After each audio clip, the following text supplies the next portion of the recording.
할렐루야, 할렐루야. 여러분 기분이 어떻습니까? 우리 중선로교회는 어떻습니까? 우리 시온 찬양대는 어떻습니까? 우리 찬양단은 어떻습니까? 예, 좋습니다. 5월을 가정의 달이기도 하지만 계절의 여왕이라 하잖아요. 이 5월 달은 정말로 12달 중에 가장 가슴 설레는 달이기도 하고 가장 행복한 달이 되어야만 돼요. 그 비결은 두말할 것도 없이 우리 주 예수 그리스도가 우리의 삶과 우리의 가정과 우리의 기업의 주인이 되어주실 때 가장 행복하리라 믿습니다. 오늘 아멘 좀 하소. 입 닫아 놨다가 뭐 하시려고 그러시는겨? 오늘 우리가 함께 은혜 받고자 하는 말씀의 제목이 그가 구름 타고 오시리라, 이런 제목으로 함께 은혜를 나누겠습니다. 유진 피터슨 목사님이라는 분이 계세요. 이 유진 피터슨 목사님은 늘 가슴에 목회를 오래 하셨는데 가슴이 늘 답답한 게 있으셨대요. 왜냐하면 교인들에게 어떻게 하면 하나님의 말씀을 잘 전할 수 있을까? 그리고 하나님이 주시고자 싶으신 메시지를 잘 전할까? 그렇게 늘 고민하시던 이분은 한 가지 성경을 메시지로 풀어낸 게 있어요. 그래서 유진 피터슨의 메시지 성경을 저술을 하게 되고, 많은 사람들에게 도대체 성경이 무슨 말을 할까를 알지 못하는 자들에게 창세기 하면 하나님이 천지 창조를 왜 하셨는가? 출애굽기 하면 하나님이 구원이 어떻게 이루어졌는가? 요한계시록 하면 하나님이 요한을 통해서 우리에게 묵시적 환상을 어떻게 보여주시고 우리에게 처음이자 마지막이신 하나님의 뜻이 우리를 향하신 게 무엇일까? 이걸 정확하게 요약해서 메시지 성경이라는 것을 써냈어요. 우리가 아주 쉬운 글로 한번 집에서 메시지 성경을 한번 사서 한번 쭉 읽어보면 창세기부터 계시록까지 확 와닿아요. 그런데 이분이 아주 의미 깊은 말씀 한 말씀을 하세요. 그것은 요한계시록을 읽고도 상상력이 꿈틀대지 않는다라는 것은 있을 수 없는 일이다. 요한계시록을 읽고도 상상력이 꿈틀대지 않는 것은 말도 안 되는 일이다라는 거예요. 여러분 혹시 그러십니까? 요한계시록을 읽으면 막 상상력이 꿈틀대십니까? 표정을 보니까 요한계시록을 전혀 안 읽은 표정들이 보이세요. 오늘 돌아가셔서 한번 읽어보세요. 상상력이 꿈틀대는 거. 그런가? 라고 물을 때 답은 반반으로 갈라지는 거죠. 그렇다 하시는 분도 계시겠고 전혀 동의하지 못한다라는 분도 계실 거예요. 그 이유를 또 이렇게 이분은 설명을 하세요. 그것은 친해질수록 사람은 감각이 묻어지기 때문이다. 하나님과 아주 친밀한 관계를 맺으면 감각이 무뎌져서 막 상상력이 막 꿈틀대지 않게 된다는 거죠. 예를 들면 그런 거예요. 남녀가 너무 한눈에 반해서 사랑을 해서 막 뜨거운 사랑을 해서 결혼을 했는데 매일 뜨거운 사랑을 하면 견뎌내겠냐고요. 소닥 보듯이 해야 오래 살게 된다는 것을 일깨워주는 말과 같은 내용이 되는 거죠. 그러나 이 유진 피터슨 목사님은 요한의 묵시적 환상인 이 계시록은 자신의 무뎌졌던 감각과 몸과 영혼을 새롭게 소생시켰다, 이렇게 말하고 있는. 그래서 우리가 요한계시록을 읽으면 우리의 하나님과의 관계와 신앙이, 감각이 무뎌져 있던 것을 하나님이 소생시키시고 다시 살려내시고 영혼을 새롭게 하는 놀라운 역사를 경험하게 된다, 그렇게 말씀해요. 아니, 동의가 돼요. 왜냐하면 이 사도 요한은 반못이라는 섬에서 묵시적 환상을 하나님께로부터 보고 하나님의 말씀을 풀어서 오늘 우리에게 전해주고 있기 때문입니다.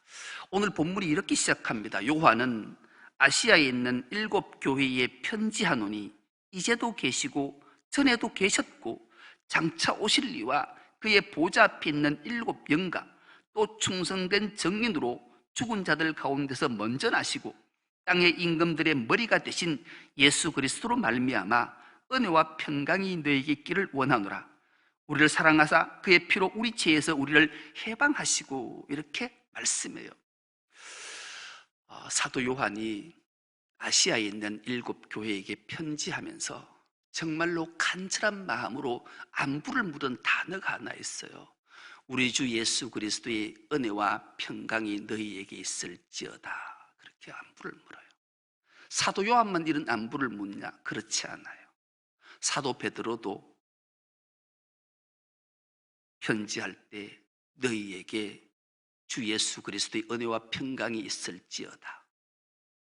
사도 바울은 신약 성경의 반 이상을 기록했잖아요.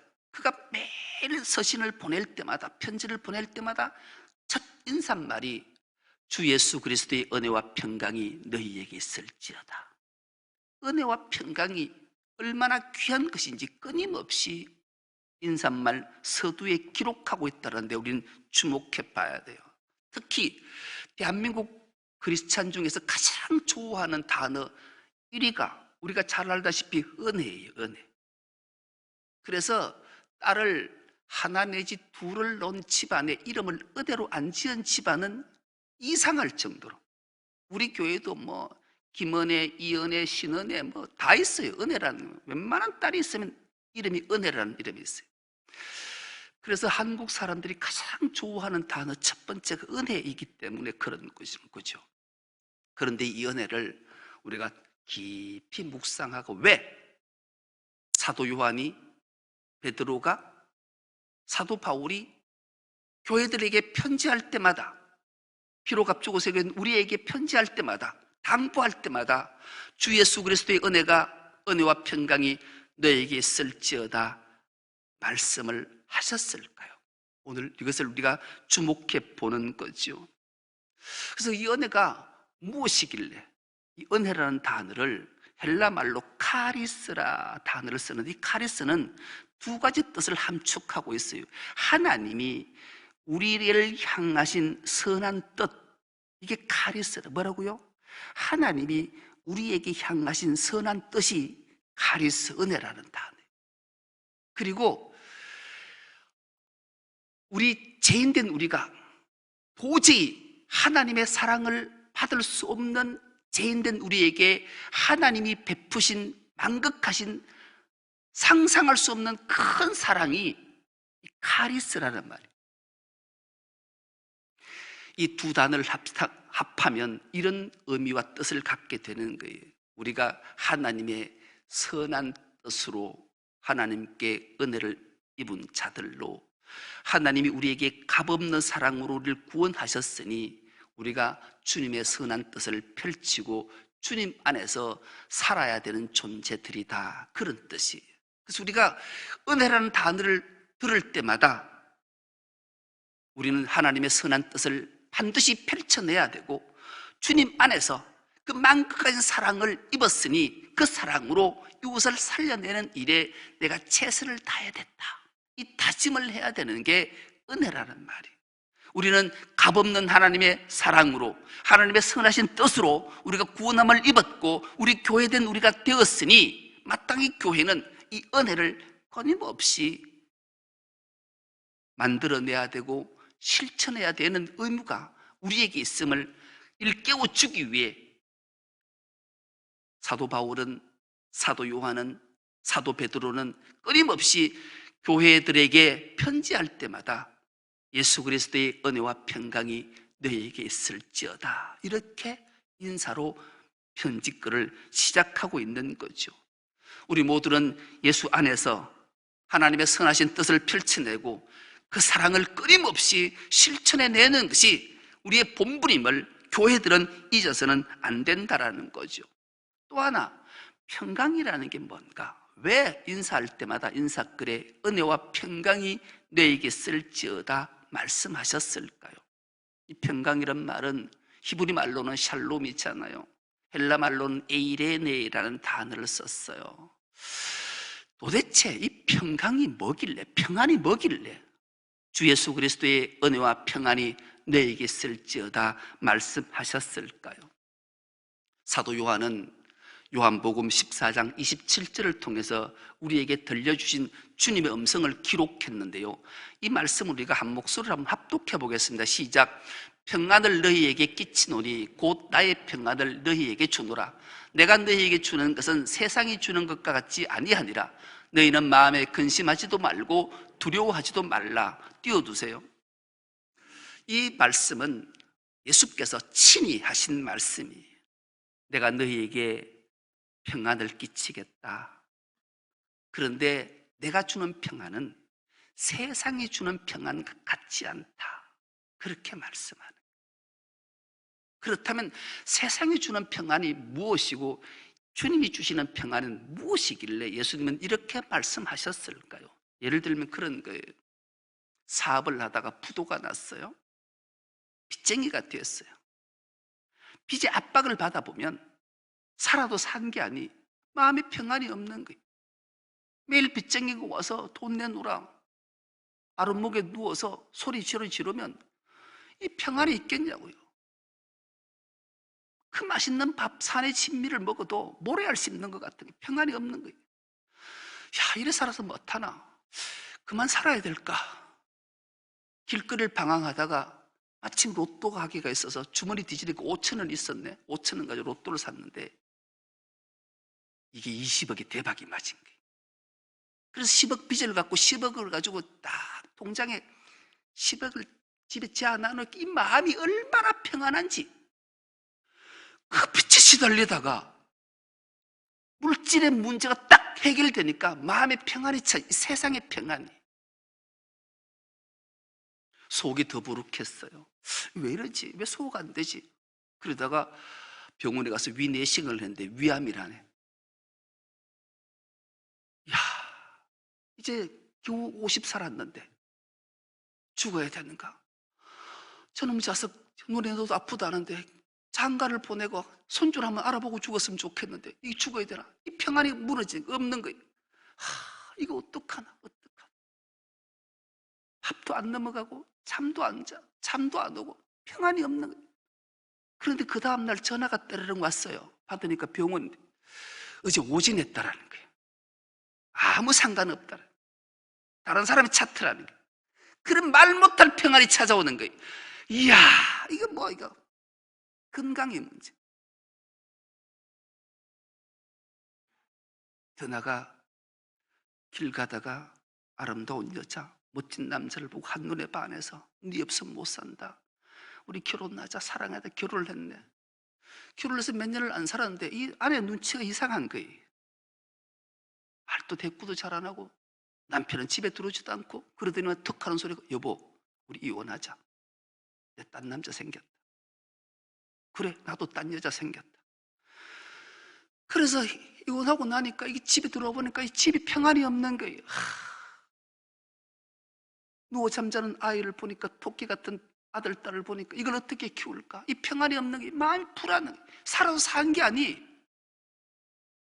좌절과 절망을 안고 친구 만나러 갔다가 친구가 여자를 하나 데려왔는데 어이코 지난 아내보다 훨씬 이쁘네, 마음도 더 좋네, 미모도 몸매도 돈도 다 가졌네. 근데 나를 좋아한다네. 그 서로 사랑해서 결혼을 했어요. 얼마나 행복한지. 그만 평안에 몰려오는 거예요. 밀어넣는 거예요. 여러분, 세상의 평안은 이런 평안을 말하는 거예요. 사랑이, 물질이, 건강이 해결되면 평안한 거예요. 예수님은 오늘 내가 너희에게 평안을 끼치노니 내가 주는 평안은 세상이 주는 것과 같지 아니하니라. 그러므로 너희는 마음에 근심하지도 말고 두려워하지도 말라. 이 말씀은 예수님이 주는 평안은 근심과 두려움의 평안을 주시겠다 말씀이에요. 사도 요한이 아시아 7 교회들에게, 오늘 우리 충성도 교회에게, 우리에게 주시는 이 말씀은 주 예수 그리스도의 은혜와 평안이 너에게 있을지어다. 이 평안은 근심과 두려움의 평안인 거예요. 왜 이 말씀을 예수님이 하셨을까요? 우리에게 참된 평안이 없는 이유는 하나님과의 관계가 단절되었기 때문에 그런 거예요. 인간은 모든 것 다 가져도 늘 근심과 걱정과 두려움이 떠나지 않아요. 왜요? 인간에게는 해결하지 못할 죽음이라는 문제가 있기 때문에, 이것은 하나님과의 단절 때문에 생긴 거예요. 예수님은 이 평안을 주시기 위해 이 땅에 오셨고, 이 말씀을 제자들에게 하신 이후에 십자가 길로 나가서 십자가에 죽으시고 부활하시고 성천하셔서 우리에게 참된 평안을 주시는 거예요. 부활하셔서 제자들에게 가장 먼저 찾아오셔서 하신 말씀이 너희에게 평안이 있을지어다.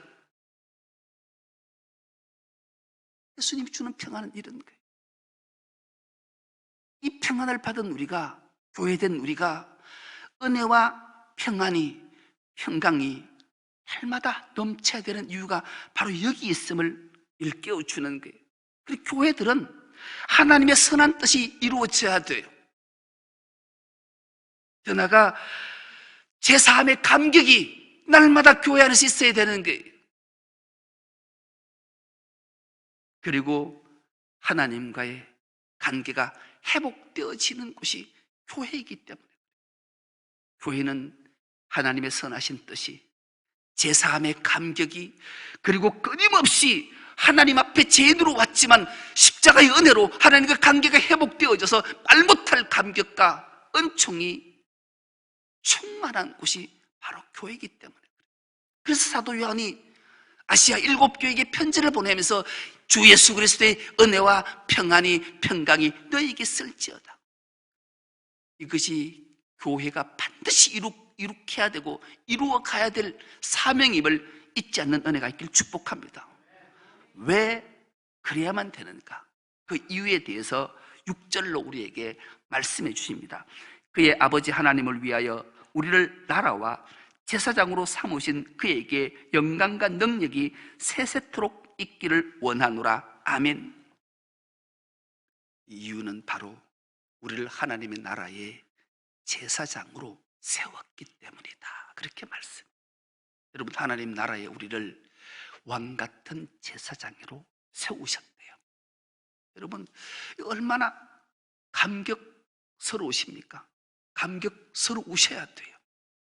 하나님 나라에 만왕의 왕이신 그분 아래에서 백성으로 살아가는 것이 아니라 그분과 함께 왕으로 등극해서 삶을 살아가도록 만드셨기 때문이라 말씀해요. 그래서 베드로 사도를 통해서 우리에게 들려주신 음성이 있잖아요.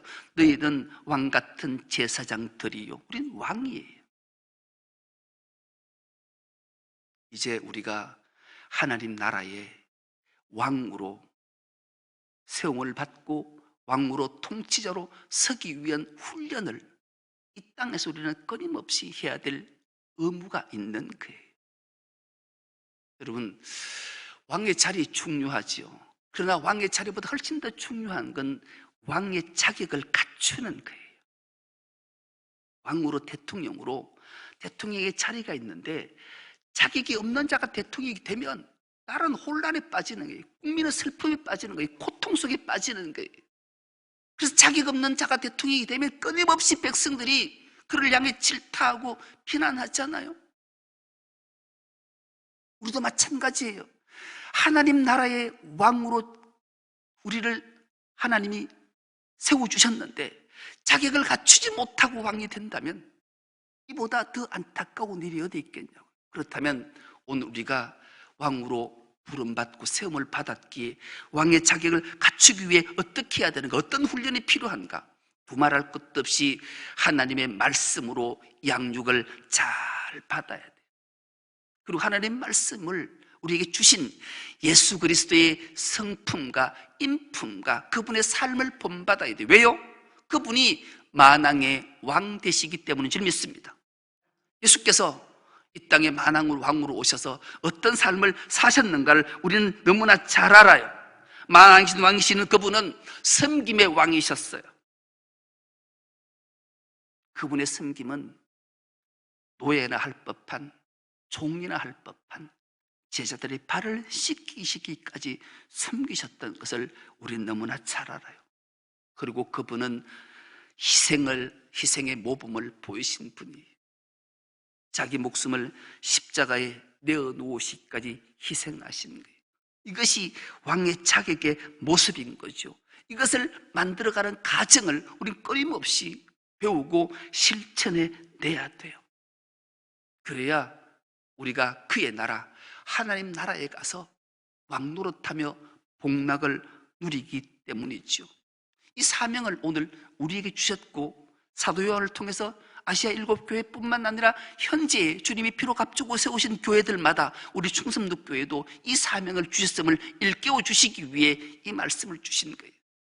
특별히 5월의 가정의 달에 우리의 삶의 호주가 주님이시고, 우리의 가정의 호주가 주님이시고, 우리 기업의 주인이 주님이시고, 모든 위에 만왕의 왕 되신 그분이 주인이시고 그분이 사명을 주셨기에 이것들은 반드시 우리가 이루어내야 될 의무가 우리에게 있음을 잊지 말아야 돼요. 이제 주님이 마지막 날에 이것들을 잘 감당했는지를 판가름하시기 위해 오시겠대요. 어떻게 오시는가? 7절입니다. 볼지어다 그가 구름을 타고 오시리라. 각 사람의 눈이 그를 보겠고 그를 찌른 자들도 볼 것이요 땅에 있는 모든 족속이 그로 말미암아 애곡하리니 그러하리라. 아멘. 여러분, 이제 주님이 우리에게 주신 교회의 사명들이 잘 완성되고 마무리되면 주님이 이제 구름 타고 오시겠다 말씀해요. 그런데 이 말이 좀 오역을 해서 그런데요, 이 원어로 정확하게 해석을 하면 그가 구름과 함께 오시리라 이런 뜻이에요. 뭐라고요? 구름을 타고 오시는 것이 아니라 구름과 함께 오시겠다는 말씀이.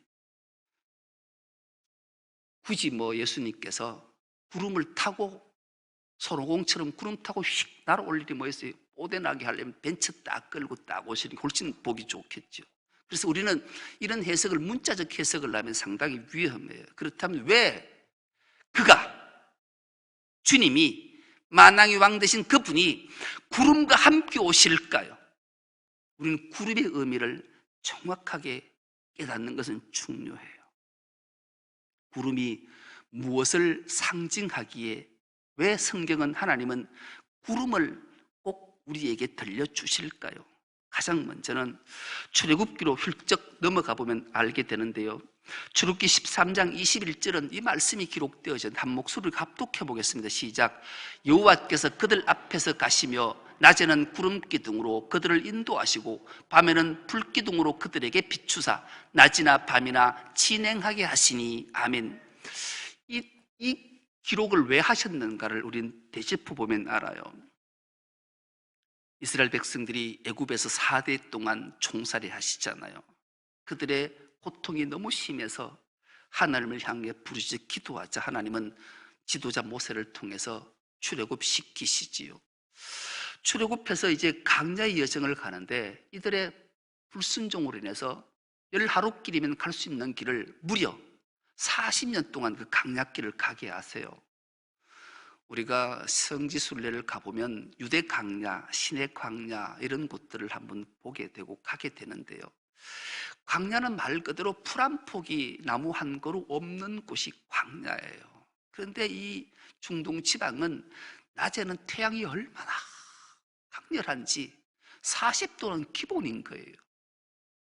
그러니 이 광야길에 아무것도 없는 그 길을 그냥 한 40km만 걸어가도 살아남을 자가 없어 다 죽어요. 그러니 하나님이 구름으로 그들을 덮으시자 그들을 안전케 하시는 거예요. 그래서 구름의 의미는 보호의 의미가 있는 거예요. 그리고 인도하신다라는 거예요.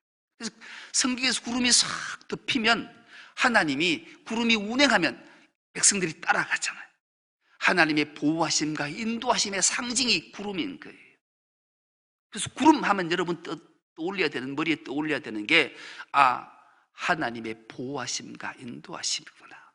또 하나, 출애굽기 19장 9절의 말씀은 이 말씀이 기록되어져 있는데요, 여호와께서 모세에게 이르시되 내가 빽빽한 구름 가운데서 내게 임함은 내가 너와 말하는 것을 백성들이 듣게 하며 또한 너를 영원히 믿게 하려 함이니라.